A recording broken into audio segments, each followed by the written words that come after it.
Hello again. I can greet you in Spanish, hola, or in German, hello. My name is Dr. Ukiri Richard. I give you this podcast on basic cardiology. Today we are going to talk about dyspnoe, weakness, and peripheral edema. A 49-year-old patient was referred to your cardiologic clinic, outpatient actually, from the nephrologic outpatient clinic.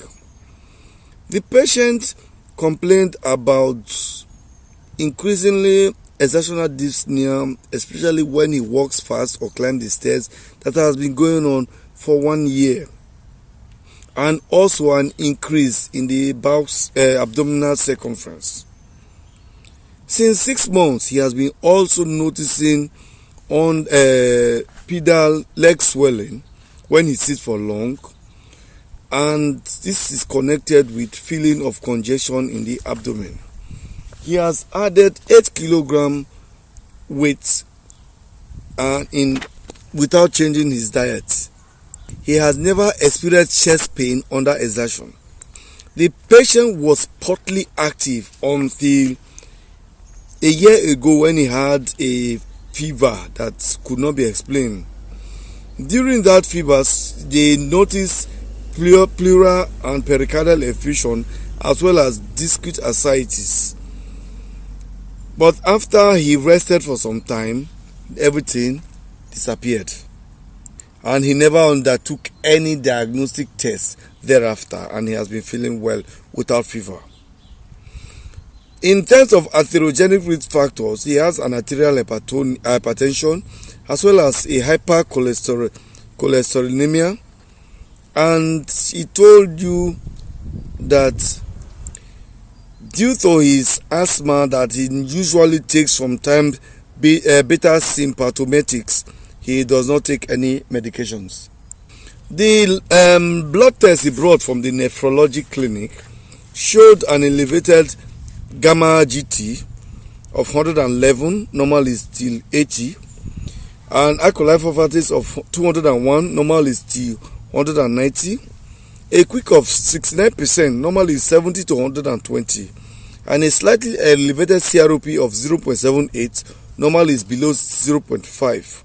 Urinalysis was normal. There were no indications of an autoimmune sickness, and tuberculin test was negative. In the body examination, he weighed 88 kilogram. His height was 188 centimeters.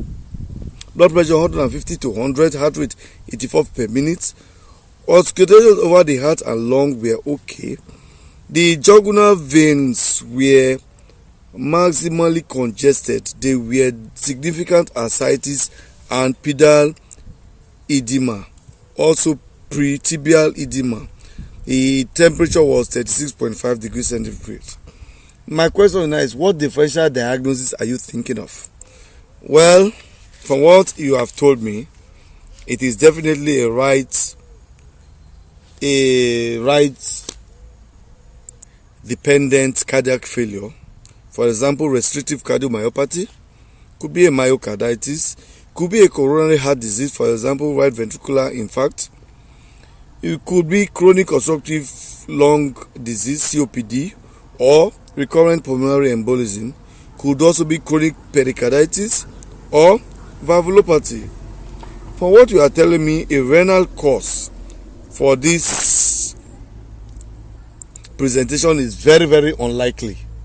So what tests are you going to suggest hereafter? Well, I'll do an ECG, echocardiogram, chest X-ray, abdomen sonography, computer tomography of the thorax, left and right cardiac catheterization, and virus serology. That's good. You have done all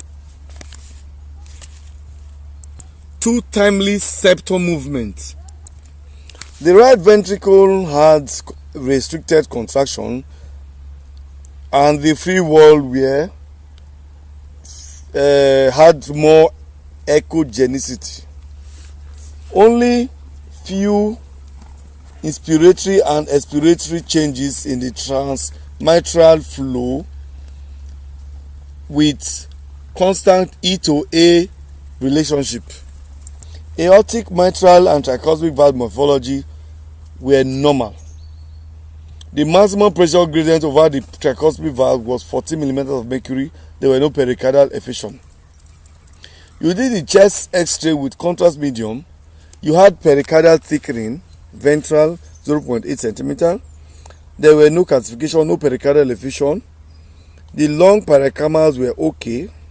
You saw pleural effusion on the left, and the superior vena cava was a bit dilated.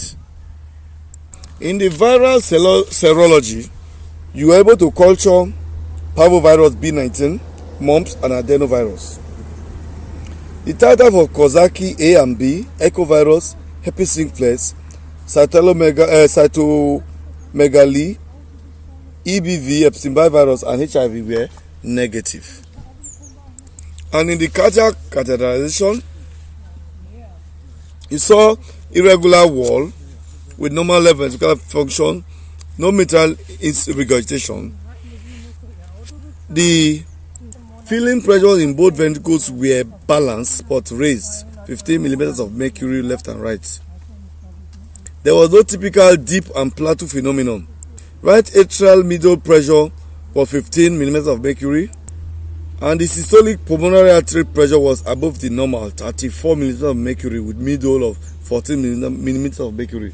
So now, my question is, what is your most suspected diagnosis and why? What diagnosis do you think is most likely, and tell me why? Well, with respect to the history of this patient and the findings we have already have, a constrictive pericarditis is very likely as a result of the acute perimyocarditis or myocarditis he had a year ago. That's why the fact I will tell you that the Doppler echocardiographic findings, when compared to the clinical and invasive hemodynamic findings, have some discrepancies. Good. What other causes of a constrictive pericarditis do you know that can come into play? Well, a post-mediastinal radiation or a post-cardiac operation. So the next question is, what are the pathoanatomic forms of this disease that you know? Well, the pericardial thickening can spread to the left or right ventricle or both. All these forms can cause a perimyocardial fibrosis or myocardial atrophy, and the extent is actually decisive of the post-operative prognosis of the patient. The atria could be dilated or could also be normal. In summary, if you suspect a chronic pericarditis, according to the European Society of Cardiology guidelines from 2004, the following diagnostic steps should be followed. In the clinical examination, you will see a systemic venous congestion with reduced heart function, as well as peripheral edema, descended abdomen, jugular venous congestion, hypotonia, pleural effusion, and sometimes muscular atrophy. In ECG, the ECG may be normal or may show signs of low voltages, unspecific repolarization disturbances, AV block, atrial fibrillation, as well as intraventricular depolarization disturbances. In the chest X-ray, you may see pericardial calcification or pleural effusion. In the transthoracic echocardiography, 2D and M mode, you may see pericardial thickening as well as pericardial calcification. Sometimes you see indirect signs of a constriction,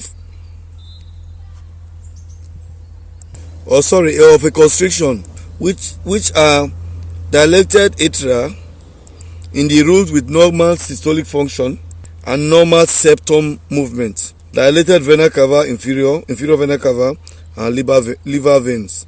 In the Doppler parameters, you are definitely going to see signs of diastolic dysfunctions.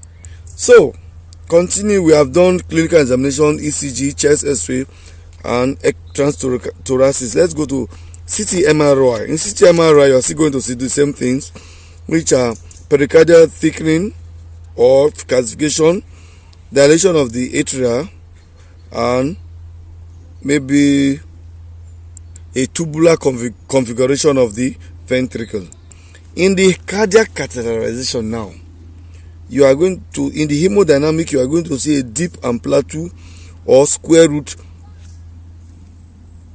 signs of the right and left ventricle, with a balanced pressure between the right and left ventricles, not less than 5 millimeter or less difference.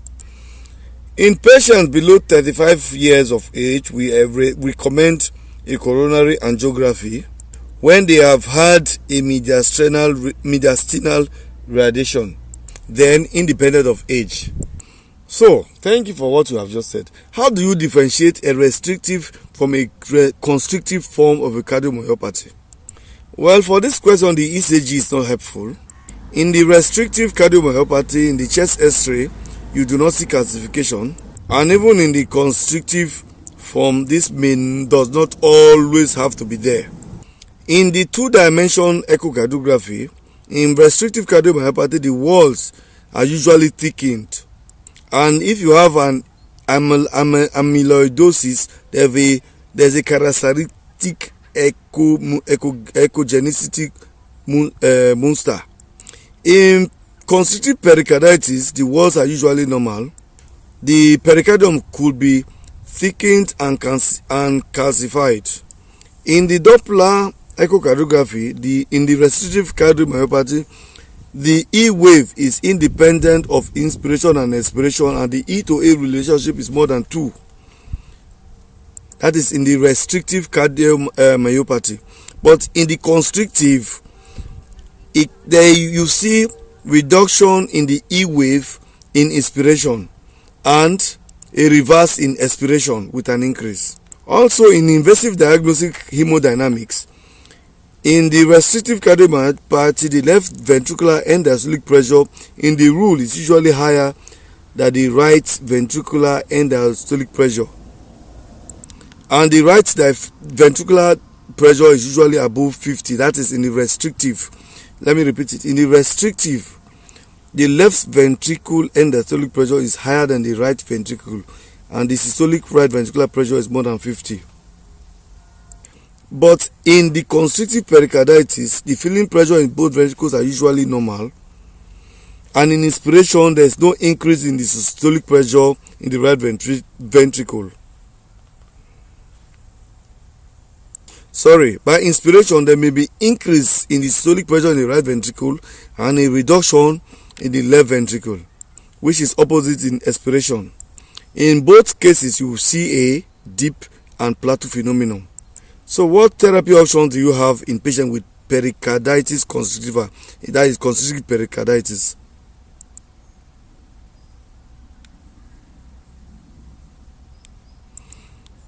Very good. Well, the only wise option here is a pericardectomy.